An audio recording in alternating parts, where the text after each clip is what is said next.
Salut mes petits cookers, alors aujourd'hui mon sauté d'agneau très confit aux épices, un peu à l'orientale. Donc je prends mon sauté d'agneau, je demande à mon boucher soit dans le JO, collier, enfin vous prenez un peu pour faire un sauté d'agneau. Vous comptez à peu près 200 grammes par personne parce que ça réduit quand même pas mal à la fin. Donc là j'ai mis sel, poivre, je mets des herbes de Provence. Voilà le poivre. Donc j'en mets bien partout, pour après brasser, bien intégrer le sel, le poivre, les herbes, les épices dans chaque morceau de viande, qu'on ait vraiment quelque chose de bien imprégné. Donc là je mets du curry, donc j'en mets pas mal, comme vous pouvez le voir. Pas mal de curry. Ensuite je mets un épice tandoori.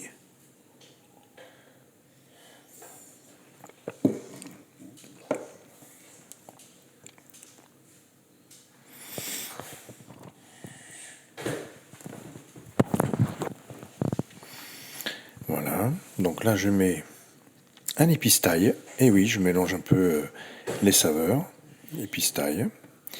Et donc après on va bien brasser, vous voyez, pour vraiment bien imbiber chaque morceau avec les épices. Voilà. Comme ça on est sûr que chaque morceau est bien intégré de plein d'épices.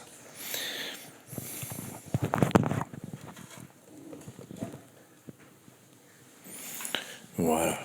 Donc on brasse bien.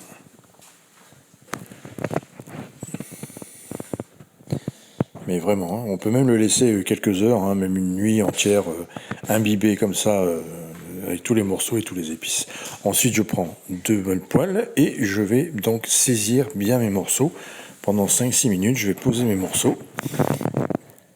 Et je vais bien, sans trop les remuer, parce que plus vous allez remuer vos morceaux de viande, moins ils vont être saisis, parce que l'humidité dans le produit va sortir, et du coup ça va bouillir plutôt qu'être saisi. Donc il vaut mieux remuer le moins possible quand vous mettez de viande ou poisson, ça permet vraiment de bien saisir. Donc vous avez vu que la flamme, donc voilà, que la poêle du fond est bien fort, bien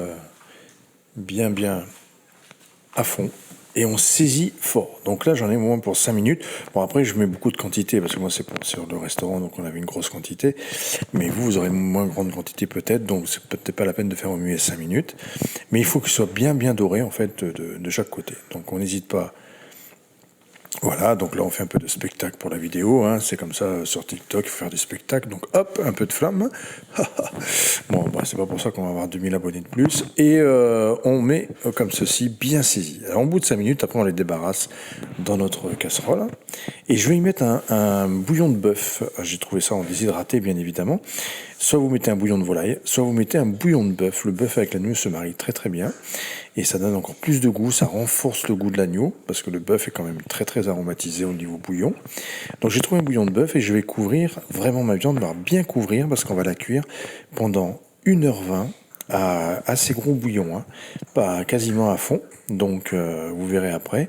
Et donc il faudra bien mouiller. Donc là je récupère, vous voyez, j'ai pas lavé ma poêle, je récupère mes sucs. Et avant de récupérer mes sucs, je vais faire revenir mes oignons et mes carottes. Donc si on veut être pour 6, vous mettez 3 carottes et 3 gros oignons. Voilà, et vous le faites revenir dans le suc de viande que vous avez, on a débarrassé juste avant. Voilà, et ensuite, alors nous au restaurant, il reste souvent du vin blanc et du vin rouge, et du coup, voilà, je déglace avec ça. Donc voilà, vous mettez, si vous avez du vin blanc, vous mettez du vin blanc. Voilà, mais vous pouvez mettre du vin rouge aussi, ça peut pas être mauvais. Et vous déglacez comme ceci et vous récupérez tous les sucs. Donc ensuite, on va les mettre avec la viande. Voilà, on va le mettre dedans. Parfait. Et maintenant, on va couvrir donc avec le bouillon de bœuf dont je vous parlais tout à l'heure, ou le bouillon de volaille. Vous pouvez également. Et donc, on couvre bien parce que ça va bouillir pendant au moins 1h20. Donc, il faut vraiment bien couvrir votre viande. N'hésitez pas pendant la cuisson, si vous voyez que ça réduit un peu trop, à rajouter un peu d'eau. C'est pas gênant. Donc ensuite, on va mettre du coulis de tomate. Donc vous mettez une bonne brique, vous même 2 briques de tomates, de tomates en jus. Et là, on va laisser bouillir. Voilà, maintenant, voilà, je remets de l'eau.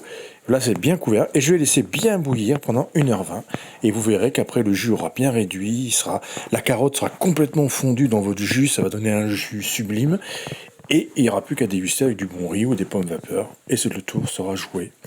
Voilà, allez, on laisse bouillir pendant 1h20. C'est parti. Et voilà, vous verrez à la fin comme il est très très confit, il est parfait. Voilà, regardez, il a confit, il est extrêmement goûteux et là vous allez vous régaler. Merci à vous mes petits cookers, à bientôt, ciao.